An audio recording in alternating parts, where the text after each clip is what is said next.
Good morning, good afternoon, good evening, good whatever time of the day it is that you are watching this, and I hope that you are having another fantastic day. That was a good intro. Yes, we're getting the hang of this whole vlogging thing.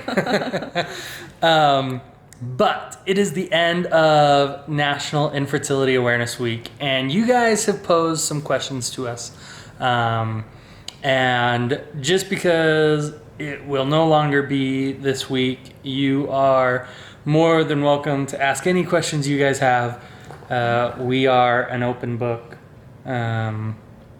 But today was nice. We spent some time outside. Oh, it was so beautiful outside today. It was nice. But Maisie has some of the answers that you guys have asked questions to.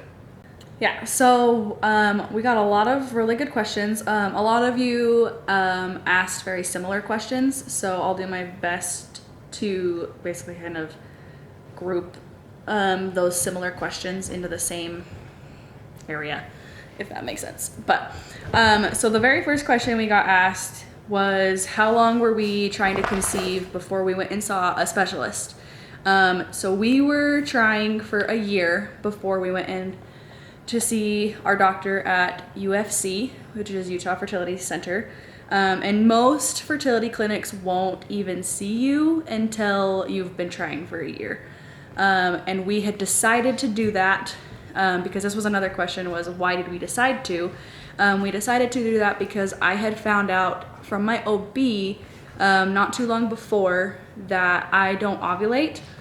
And so we wanted to get him checked out as well, and I wanted to make sure that I didn't have any other problems, and so that's kind of what led us to UFC to kind of figure out what the heck is going on and how we can fix it, because OBs don't really do a whole lot to help get you pregnant. They're just there to help deliver the baby and help you along through your pregnancy. So I don't remember the timeline exactly, but we had been trying on our own without really telling anybody for about 6 months. No, we didn't tell anybody until after. Well, I mean, after even your doctor. Oh yeah.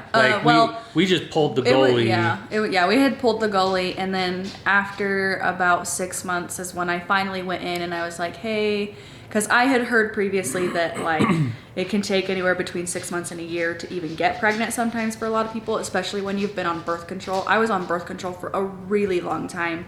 And so I had heard that, and I was like, okay, well, I don't even want to bring it up to OB until 6 months. And then I started tracking all these things, and then he tested my progesterone, and that's when we kind of had figured out I wasn't really ovulating.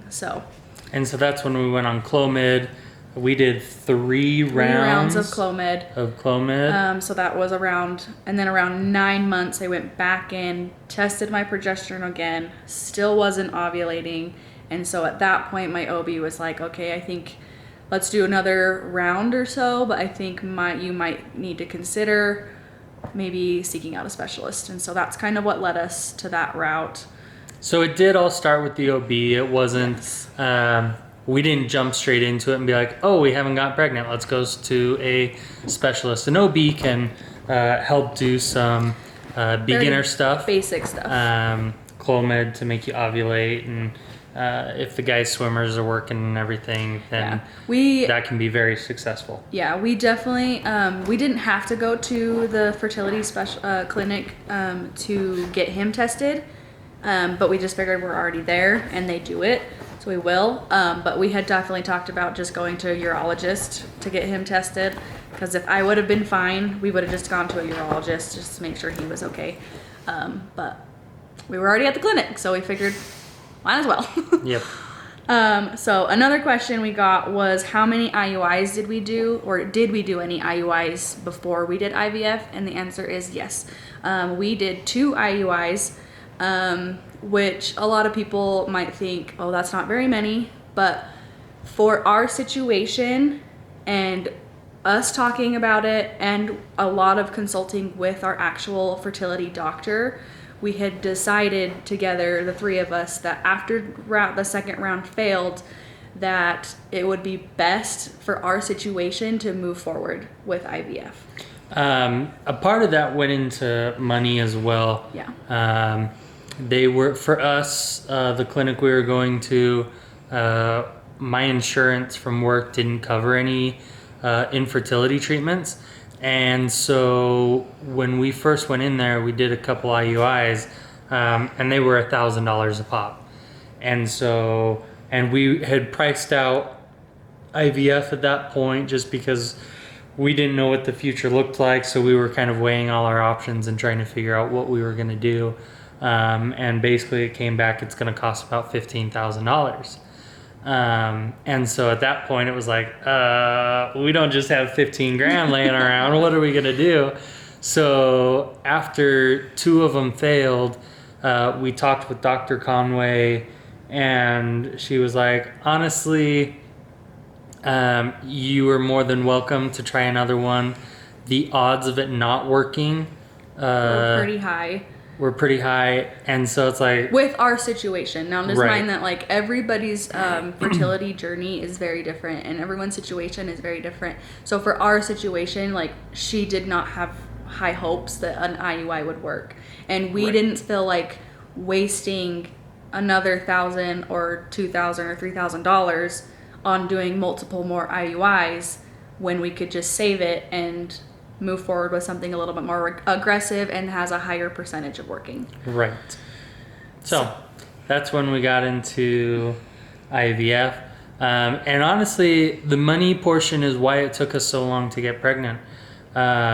It took us a lot of years to save up the money and be able to do it and accomplish IVF. And Did a few fundraisers. yeah, and we're so thankful and grateful that it worked on the first try. We're very grateful.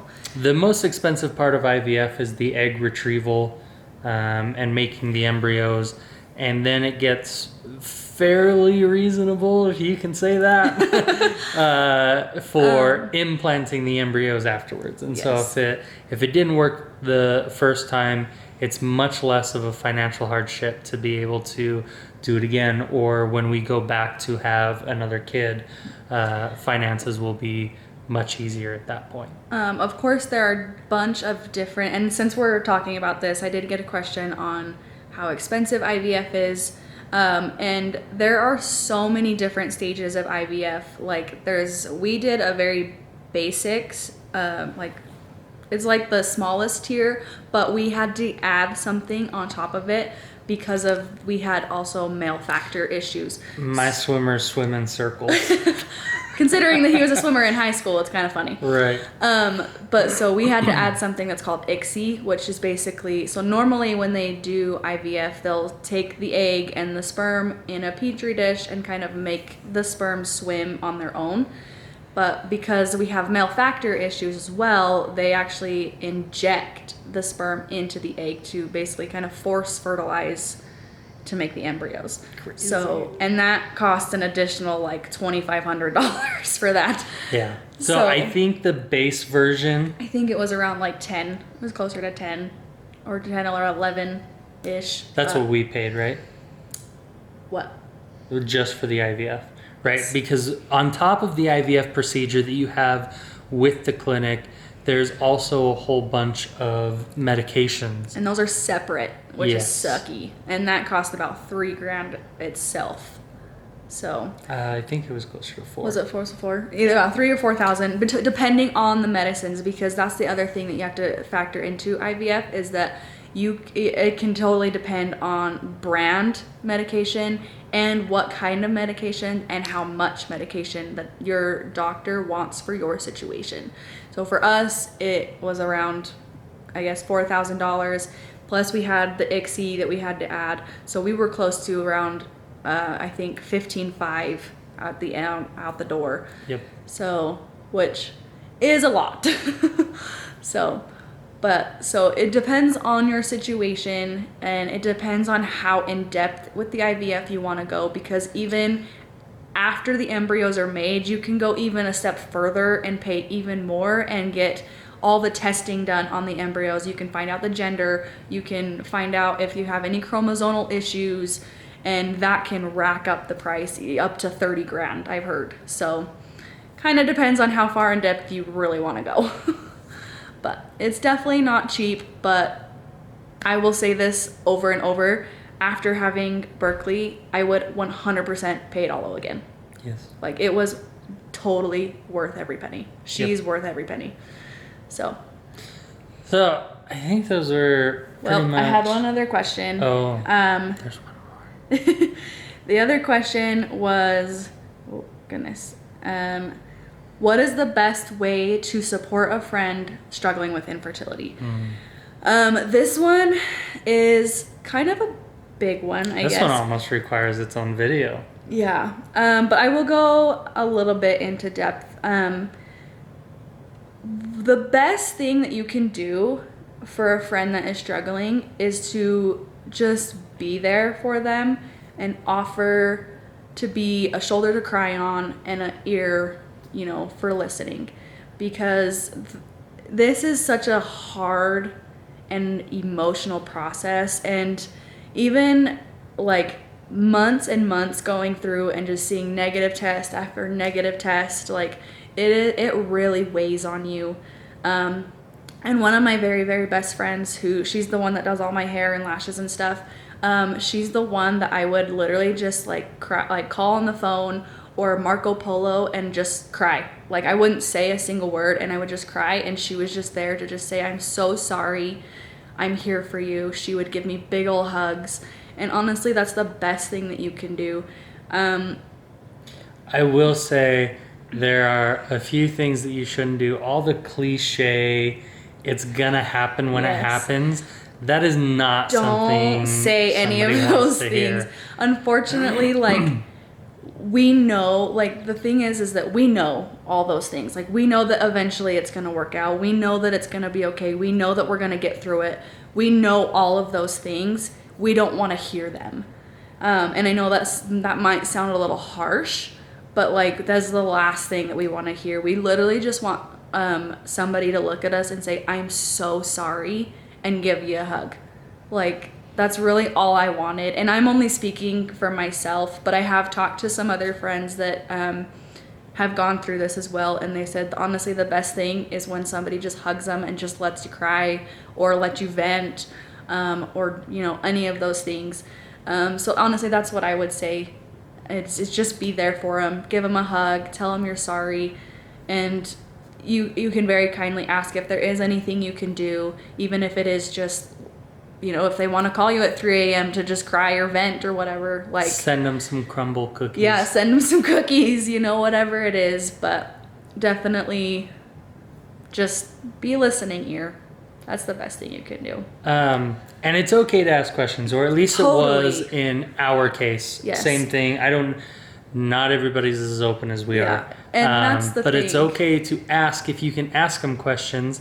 But when you ask to understand. Yes. Don't go into this. We had several people ask in sometimes a demeaning way of, well, what's wrong with you? Mm-hmm. And it's just no, that's not how you go about that. Yeah. So if you are really close with the person, just very kindly ask, I want, help me understand, so that I know, how to be there a little bit more for you, and just to, help further educate yourself even, is just, ask questions in a kind way. I mean, you don't want to just go out and be so what's wrong with you? There's nothing wrong with questions. That's one of the big reasons why we even started this YouTube channel, was just because infertility affects 1 in 8 women, which is a lot. And we honestly didn't know anything about it until it's why aren't we getting pregnant? What's wrong? What's going on? And and so we want there to be conversations and people to be educated and learn about it, and so that way the next person that comes up to you, if you are struggling, doesn't say, so what's wrong with you? Or my husband just looks at me and I get pregnant. There's a little bit more of a understanding, even though you may not understand what it feels like personally to go through it, because that's the thing, is you're never going to understand until you go through it yourself. But at least you can understand to a point of how it is truly affecting that person, because it does affect people a lot harder than others. Until I opened up about it, I was starting to go through a little bit of a depression. And once I opened up, like, I realized that there's so many people out there that just wanted to love on me and give me hugs and be there to support. You know, they constantly were asking, like, what can I do to help? When we started looking into IVF, like, people, you know, I had dance moms looking and saying, how can I donate? You know, so like there are so many people out there that just want to hug you and just love you and support you any way they can. Yep. And that's honestly the biggest thing you can do. So, but yeah, so I hope that answered any of your questions. If you have more questions, like, please don't ever hesitate to ask. Like he said at the beginning, we are open book. We're always willing to share our story and help others. So you can comment down below on our YouTube channel. We have our Instagram page, Meet the Jensens. You're more than welcome to comment on a picture or DM us, or, I mean, if you know our contact info, please contact us. Let us know if there's anything that we can do for you, if we can be there for you. Whatever it is, we're here. Even if you just want someone to listen, yep, we're always willing to listen. If you know anybody that may benefit from hearing this video, send it their way. Share it. If you're watching and you're not a subscriber, hit that subscribe button. Click the bell so you can get notifications every time we upload a new video. Yeah, do that. And go follow our Meet the Jensens Instagram page. Anyway, guys, we love you. Thanks, guys. And we'll see you next time. Bye.